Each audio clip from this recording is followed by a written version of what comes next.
Think back a little while. We had some unseasonably warm weather last week, and like many of you, Patrick took full advantage of the warm weather to check out a new place to take a walk. That's right. That's what we do, right? So, Patrick, how was this walk around Hoffler Creek Wildlife Preserve in Portsmouth? How was it also a step back in time? It was a step back in time. It's really kind of a cool story. It has an interesting history. It was once part of a large farm that supplied produce up and down the East Coast beginning in the mid-1800s. Now, most of the land was sold off to create nearby subdivisions, but these last 142 acres were saved to create this beautiful wooded preserve. There are 5 trails here spread over 3 miles. Now, we chose to follow the Ballard Trail, which is the widest, and with the leaves changing on the tall hardwood trees, it was really gorgeous.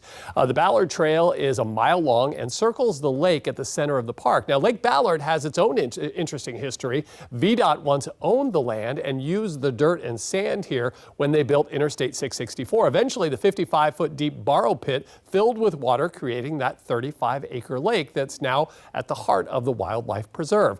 And while we could hear plenty of birds and a few squirrels, you see it there, the wildest of the wildlife we saw were the turtles. Lots and lots of turtles. Now, if you want to visit Hoffler Creek, there are a few things you should know. The Wildlife Preserve is closed on Mondays, and there's no fishing, biking, or running allowed, and no pets even on a leash. Now, if you're going to be heading out tonight to get a walk, just know you're going to need to bundle up. Thankfully, the winds that are out there right now will be dying off as we head through the evening, and we'll have mainly clear skies, but you can see our temperatures dropping into the lower 40s, and yes, those temperatures will continue to drop. We're talking about freezing conditions for some of us tomorrow morning. April's going to be back in a couple of minutes with more on that.